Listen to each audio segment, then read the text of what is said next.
Saúdo a igreja com a paz do Senhor. Amém? O ministério tem crescido consideravelmente na área de louvor, não é mesmo? Nós temos sido muito abençoados com o louvor deste ministério. E glória a Deus por isso. O mundo, meus irmãos, ele tem tentado, através dos líderes governamentais, oprimir, constranger o povo de Deus em sua fé, na sua fé, na busca da propagação da palavra de Deus. Tem procurado com isso acabar com a palavra de Deus para alcançar outras vidas, alcançando outras pessoas, outros lares também. O nosso país, que se diz um país laico, agora ele está querendo ditar as regras de até como devemos cultuar a Deus e o que fazer lá dentro, quem receber, prestar, haja visto o grande exemplo disso nos casamentos, né? Agora estão determinando que as igrejas, os pastores efetuem os casamentos e eles escolhem com quem deve fazer. Já estão entrando na igreja, procurando pelos meios deles entrar na igreja. A cada dia de noticiário, nós podemos ver uma lei nova que vai oprimindo o povo de Deus, tentando oprimir o povo de Deus, né? Limitando os direitos de cultuar e servir a Deus com liberdade. Mas não tem conseguido, sabe por quê? Porque os que servem a Deus são fiéis, não são pessoas que desistem, mas são perseverantes. O povo que o Deus escolhe é um povo que caminha para frente, mesmo que seja alguém parado, Deus faz a pessoa caminhar. Deus usa a pessoa para fazer a diferença, porque Deus quer usar o seu povo para abençoar outras vidas, outros lares, como o seu hoje está sendo abençoado, como o seu já foi abençoado outro dia. Eu lembro-me de um pastor amigo meu, que fez uma viagem missionária, ali pela Europa, pela África, e ele com o objetivo de propagar a palavra de Deus. Eu acredito que muito motivado pela palavra de Deus, que está em Mateus 28, verso 19, aonde diz: Ide, portanto, fazei discípulos de todas as nações, batizando-os em nome do Pai, do Filho e do Espírito Santo. E eu digo motivado com esse texto mesmo, porque esse texto ele tem um objetivo, o intuito de fazer o homem se mexer, sair do seu lugar. Ele está mandando, ide por todo tempo, ide por todo canto. Ide, portanto, em todas as nações, saia do seu lugar. Agora, sair do seu lugar, isso não depende de você ter uma boa eloquência ou não. Deus quer usar você. Eu me lembro bem de Moisés. Moisés era eloquente? Lembram da primeira chamada para Moisés? Não. Mas Deus usou Moisés. Deus quer usar você. Deus quer usar sua casa. Deus quer usar sua família. Deus quer abençoar você. O interessante é que quando você se predispõe a ser usado por Deus, antes de você abençoar a vida, Deus abençoa a sua casa. E é isso que Deus quer fazer na sua vida. Independente de você já ter sido ou não abençoado, Deus quer continuar abençoando, derramando as bênçãos dele sobre sua casa, sobre você. Agora, algo me chamou muito a atenção naquela viagem, naquele relatório que o pastor trouxe. Nessa viagem, ele visitou vários países e trouxe um relatório, ao qual me chamou a atenção um deles. Olha só, ele colocou um título no relatório: As portas não estavam todas abertas. Teve um determinado país que ele chegou para pregar, para consultar aquele país, se ali dava para implantar um ministério, uma igreja. E visitando esse país, ele foi então na casa de um irmão e descobriu que na casa daquele irmão tinha horário para chegar e horário para sair. Nos cultos. Vamos chamar de célula.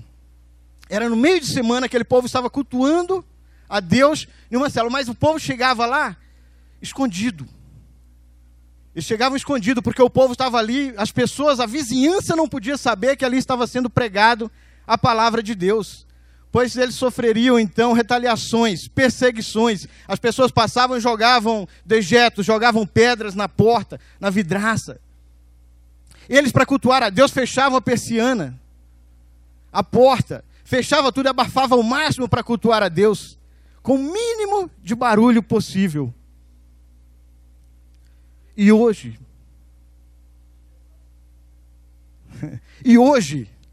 nós estamos com as portas abertas neste lugar. Nós não temos dificuldade nenhuma para falar da palavra de Deus, para abençoar as vidas, para abençoar pessoas, famílias. Aquele povo era usado por Deus para abençoar as pessoas em suas casas, correndo riscos de sofrerem retaliações, e ainda assim eles não desistiam. Eles perseveraram. Fechavam suas portas e trancavam. E nós não temos essa necessidade de fazer isto aqui, neste local, e nas nossas casas, nos dias de hoje. Mesmo diante de tanta dificuldade, aquele povo estava firme. Eles estavam firmes e fiéis com Deus, com o seu compromisso com o Senhor, com o seu compromisso com o seu ministério, com o seu compromisso com a sua liderança, com o seu compromisso com o seu pastor, com o seu compromisso com o pastor da sua igreja. Aquele povo estava comprometido e era compromissado. Eram pessoas que não iam na igreja esporadicamente, mas procuravam, sempre que tinham oportunidade, iam cultuar a Deus. Imagina você que, se para cultuar em sua casa, eles tinham que fechar as portas e as janelas, e eles assim o faziam. Imagine vocês aí numa igreja que já era sabido que ali era uma igreja e você poderia então frequentar. Eles estavam lá. Eles estavam lá. O apóstolo Paulo, em sua carta aos Filipenses, no capítulo 1, verso 21, diz que para mim o viver é Cristo e o morrer é lucro. O tema da nossa palavra dessa noite é sai da caverna. Amados, diz o texto base, 1 Reis, capítulo 19, verso 19. Ali entrou numa caverna onde passou a noite. Eu peço a vocês que abram suas Bíblias. E eis que lhe veio a palavra do Senhor e lhe disse: que fazes aqui, Elias? Amados, quem era Elias? O profeta Elias era um homem de fé, mas também um vaso de barro. E o que Elias fez?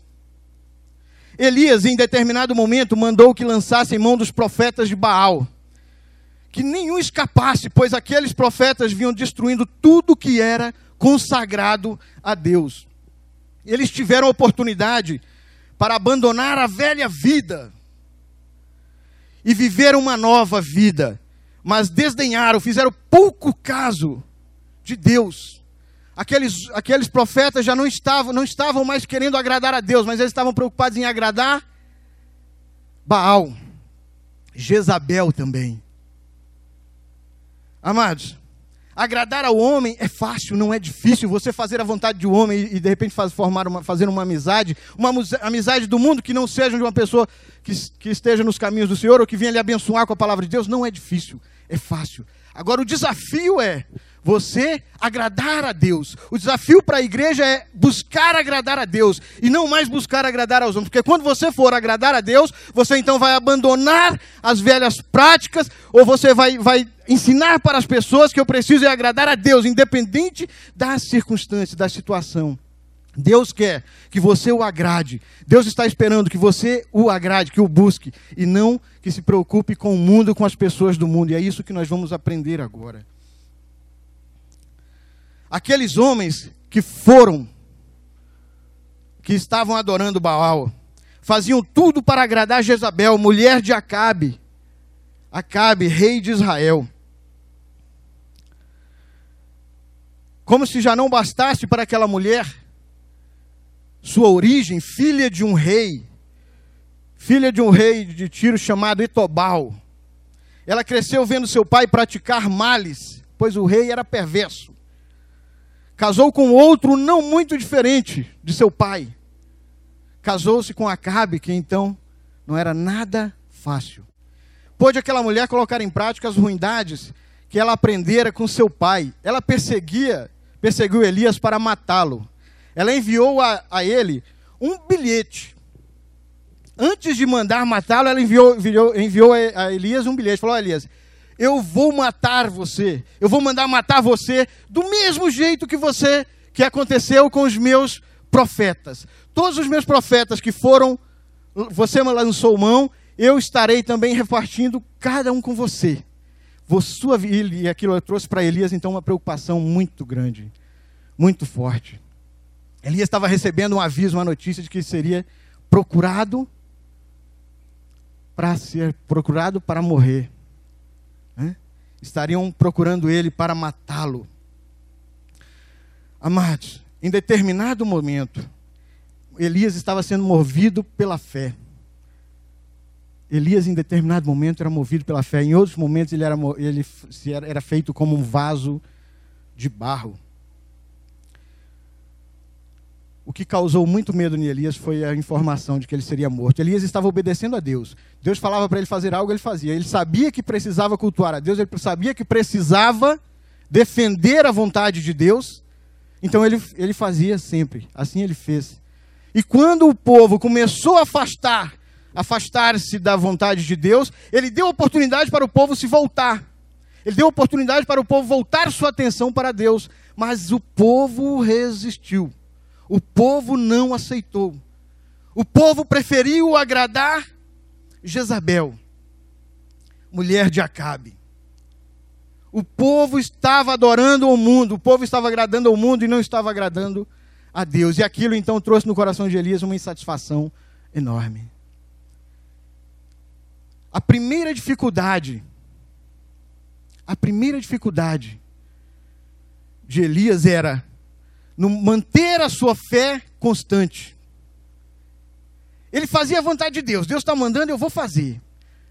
Mas quando vinham as perseguições, ele fugia.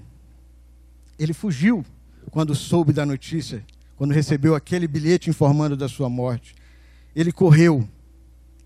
Sabe, em outros momentos, ele se mostrava fraco.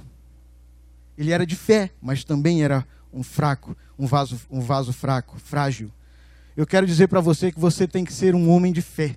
Eu quero dizer para você, minha irmã, que você tem que ser uma mulher de fé. A tua casa, meu irmão, minha irmã, tem que ser um lugar de oração, a casa do Senhor.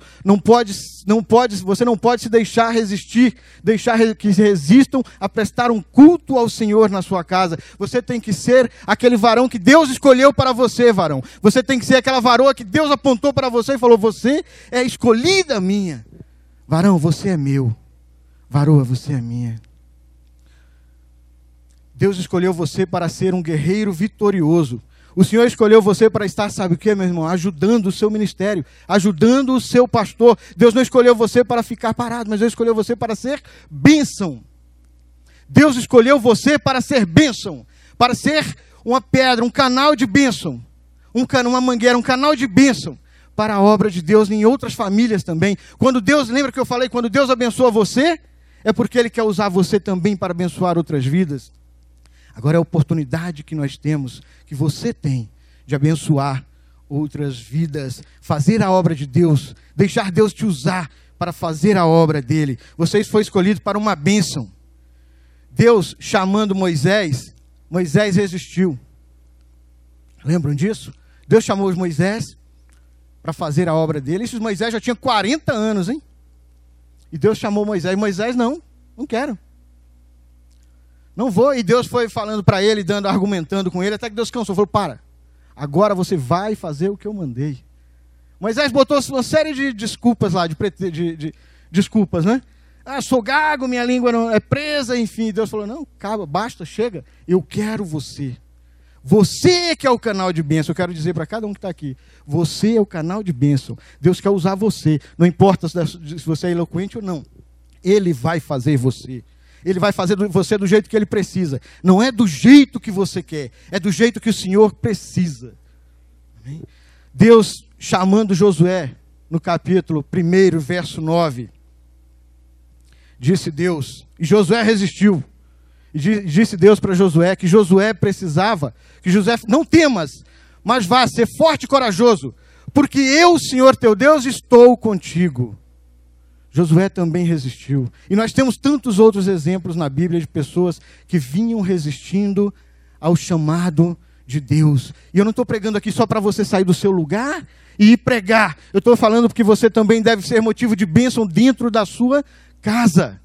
Você tem que ser motivo de bênção na sua família. Você tem que ser motivo de bênção no seu trabalho. Você tem que ser motivo de bênção na sua igreja. Você tem que ser motivo de bênção na sua família. E aí Deus vai abençoar também até o seu ministério. Deus vai derramar as bênçãos sobre o seu ministério. O escritor aos Hebreus, no capítulo 11, verso 6, diz que sem fé, meus irmãos, é impossível agradar a Deus. E o segundo ponto que quero trabalhar com os irmãos, compartilhar com os irmãos, estão nos versos 3 e 4. Nos versos 3 e 4 tem lá, no verso 3, desânimo. Eu quero trabalhar sobre desânimo. Temendo, pois, Elias, diz o texto. Elias teve medo. E no verso 4, mesmo, porém, se foi ao deserto, pedindo para si a morte. Elias foi tomado por um desânimo tal, que estava desistindo de tudo. Então pediu a Deus que o levasse. O desânimo leva as pessoas a desistirem de tudo, não é mesmo? O desânimo leva as pessoas à falta de visão, acaba fazendo o homem esquecer-se que a provisão vem de Deus. A provisão vem de Deus, mas o desânimo afeta, abala a fé da pessoa, e a pessoa então fica encostada. A pessoa até vai, caminha, mas caminha enfraquecida na fé. Porque ela já não crê mais, já não tem mais esperança, mas precisa de lembrar que a nossa esperança é o nosso alvo, é o alvo que nós temos que seguir, que é Jesus. Eu já falei aqui do apóstolo Paulo, que ele diz que sem fé é impossível agradar a Deus. E ele estava agradando a Deus. Eu falei para o apóstolo Paulo em Hebreus. E eu falei para vocês que o apóstolo Paulo em Filipenses, capítulo 1, versos 21, diz que para mim o viver é Cristo e o morrer é lucro. Logo, aquele homem não tinha problema com as dificuldades. O foco dele era o Senhor, era a obra de Deus. E é o que você precisa, é o que nós precisamos, ter o nosso foco no Senhor Jesus, no Senhor Deus. Meus amados, o desânimo, como ele causa também cegueira espiritual, diz a palavra de Deus que aquele homem Elias, deitou e dormiu. Ele fugiu, ele saiu do local que estava para fugir com medo da morte. Ele deitou e dormiu. Olha só, por isso, olha o paralelo, olha o elo. Ele estava com fé, fez a obra de Deus. Depois ele fugiu. Diz o texto que ele também falou para Deus: Deus, eu fiquei sozinho. O medo fez ele esquecer-se que Deus estava com ele. O desânimo causa cegueira nas pessoas. Aquele homem, ele não reagiu. Aquele homem teve um momento na jornada dele que ele já estava cansado, sem esperança alguma. Então ele deitou, foi dormir, descansar à noite. E um anjo veio ao seu encontro. E um anjo veio e entregou e deu a ele, acordou ele e deu a ele comida e bebida. E diz a palavra que ele comeu, ele bebeu, mas ele logo voltou a dormir. Aquele homem não reagiu. Foi preciso o anjo chamá-lo novamente e alertar a ele: o caminho a percorrer não é curto, mas longo. Nós ainda temos muito a fazer. O anjo veio e acordou a ele, falando: levanta, levanta, porque os inimigos estão vindo ao teu encontro. Levanta e faz a minha vontade, porque os inimigos estão vindo ao teu encontro, e fazendo a minha vontade, você não será alcançado. E era essa a palavra de Deus para Elias. Ele levantou no segundo momento e comeu e bebeu novamente. Daí diz a palavra que ele se fortaleceu para caminhar 40 dias e 40 noites. 40 dias e 40 noites. Foi a força do alimento que aquele homem recebeu. Aquele homem recebeu um alimento vindo dos céus, vindo dos altos. Aquele homem recebeu um alimento espiritual também. Ele pôde caminhar 40 dias e 40 noites, sem se alimentar mais, só com a força daquele alimento.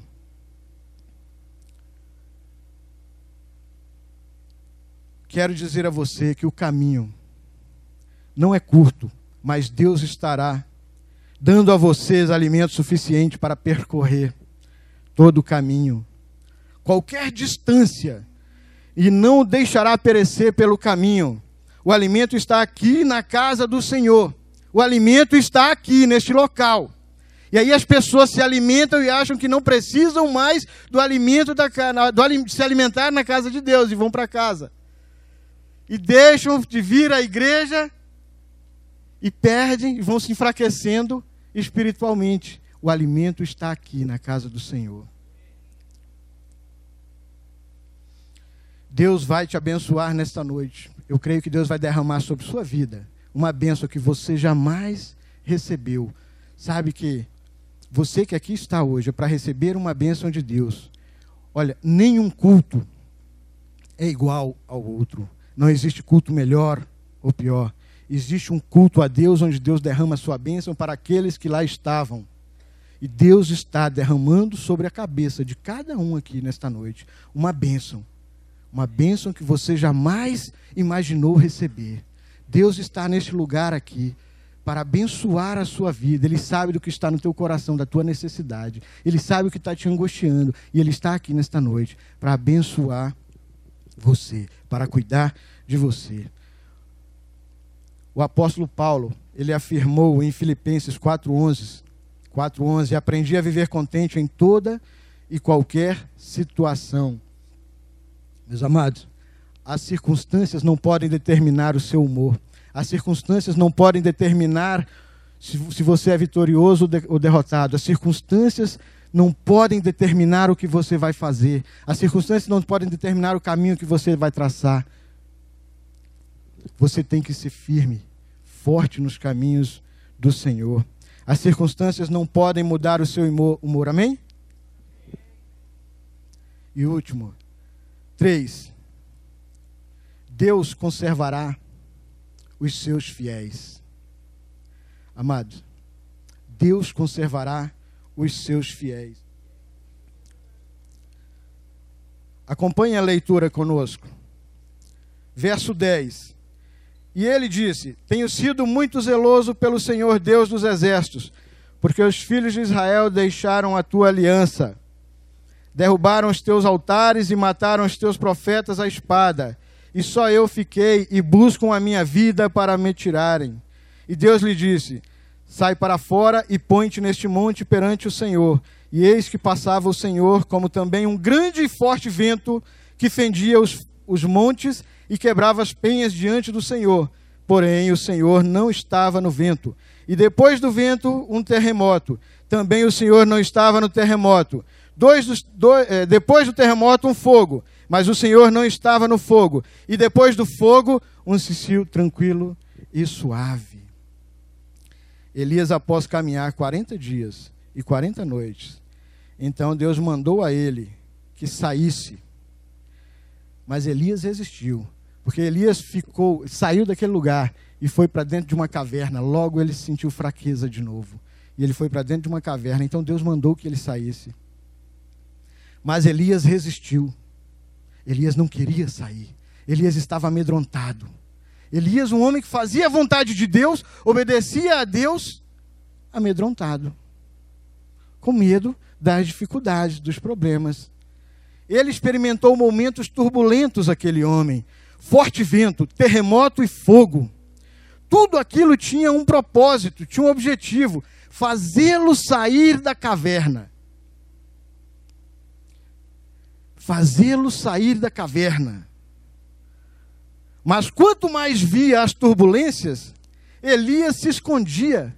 Quanto mais ele via as turbulências, ele olhava pela varanda da caverna, pela tenda, e via lá então forte vento, fogo, chuva, né? E ele se amedrontava. E ele voltava para dentro da caverna, porque ele não queria sair. Ele estava com medo. Ele já estava tão fraco que ele já não conseguia mais enxergar a Deus, porque Deus estava após o fogo, o vento e todas aquelas turbulências.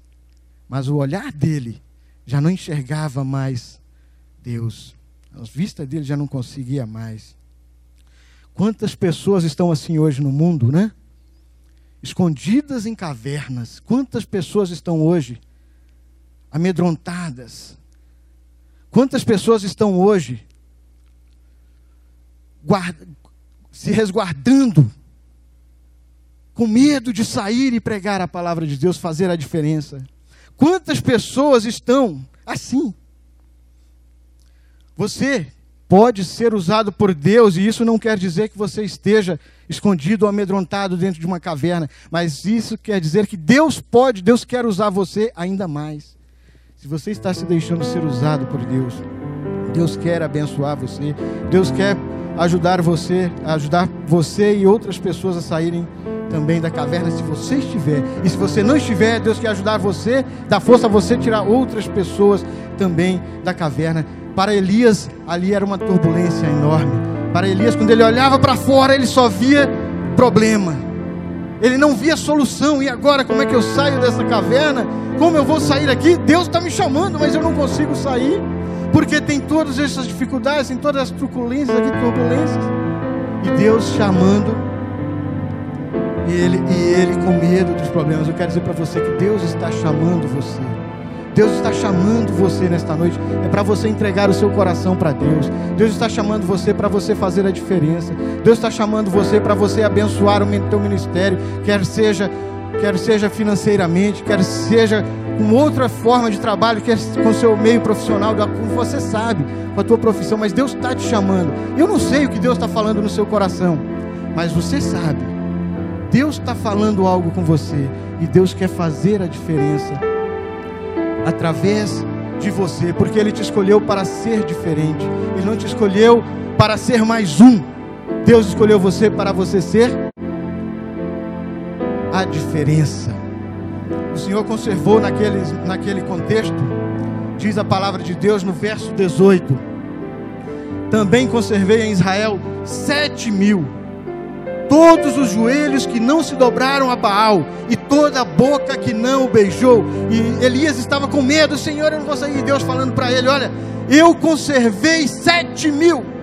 De todos aqueles que estavam perseguindo, eu encontrei ainda 7.000 homens que me temiam e que me amavam, e eu os conservei em vida. Nada os aconteceu, eles não morreram. E eu quero dizer para você também, igreja, que você não vai morrer, porque Deus está cuidando de você nesse lugar. Levante, igreja. Deus quer derramar uma bênção sobre você. Deus quer de fato usar você. Você vai ser a diferença. Você será um desses 7.000.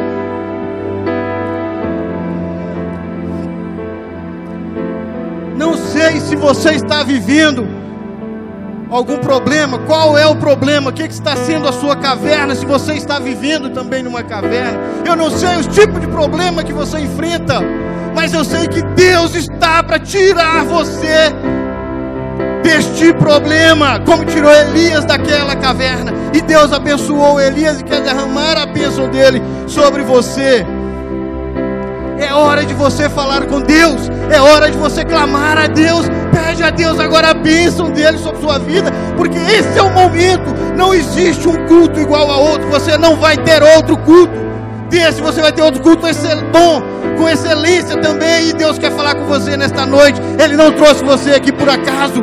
Ele quer fazer a diferença por meio de você. Ele quer mudar a sua casa, Ele quer mudar a sua história, Ele quer mudar a sua vida, Ele quer transformar a sua família. Santo Deus, Santo Pai, nós que aqui estamos, ó Deus, nós não queremos, Pai amado, viver em cavernas, nós não queremos experimentar problemas mais, Deus, nós queremos pular esses problemas e vencê-los. Pai, como o Senhor deste vitórias a Elias, ó Pai, nós clamamos ao Senhor pela Tua vitória sobre a igreja, sobre este povo que aqui está. Deus, derrama do Teu poder, derrama da Tua graça sobre esta igreja. Deus, este povo que aqui está, foi o Senhor quem trouxe, não foi o convidado que convidou, mas foi o Senhor que o trouxe para derramar do Teu poder e da Tua bênção. Eu quero agora, Deus, clamar ao Senhor: desce, Espírito Santo, desce sobre a cabeça de cada irmão aqui, como o Senhor desceu, Pai amado. Uma vez, Deus, o Senhor desceu sobre a cabeça de Jesus como forma pombórea. Desce sobre o Teu povo, deixe do Teu poder aqui, Pai. Derrama, Pai amado. Nós queremos o Teu poder. Nós não queremos, nós abrimos mão de qualquer coisa do mundo. Nós queremos ser cheios da Tua graça, da Tua unção, Deus. Nós queremos do Teu poder. Deus, não queremos, nós abrimos mão de qualquer coisa do mundo. Nós queremos ser cheios da Tua graça, da Tua unção, Deus. Nós queremos do Teu poder. Deus, derrama sobre a nossa cabeça, Deus, aquele poder e autoridade que o Senhor já nos deste. Renova em nós, ó Pai, essa autoridade. Renova esse poder, Deus, porque nós abrimos mão das forças do mundo e queremos a Tua força, Santo Senhor. Oh, Santo Senhor, Deus, derrama, Pai. teu povo, em nome de Jesus.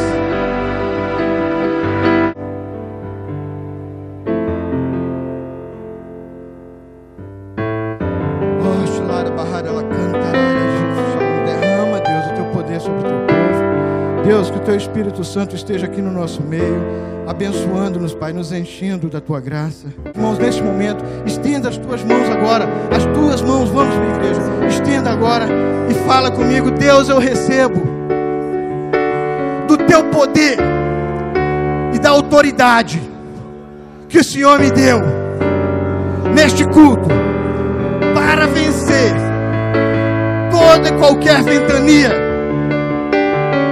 toda truculência, turbulência que vier. Eu tenho agora poder e autoridade para vencer o maligno, para caminhar à frente e abençoar vidas em nome de Jesus. Em nome de Jesus. Amém. No caminho do milagre estou, sei que tu irás passar por aqui. Então guardarei comigo a fé e a esperança em meu coração. Não me deixarás morrer sem te ver, pois eu sei que tudo podes mudar quando eu me encontrar contigo, Jesus. Virtudes de ti sairá.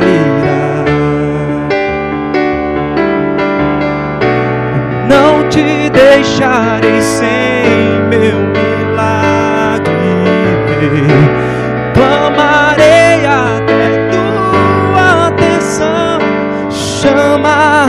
Se preciso uma multidão romper, romperei só pra te tocar.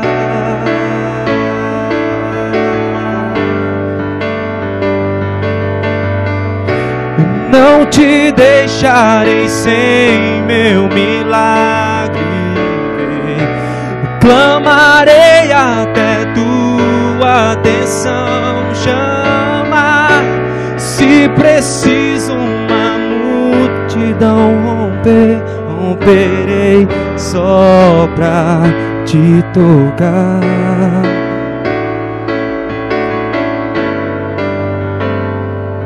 Romperei só pra te tocar.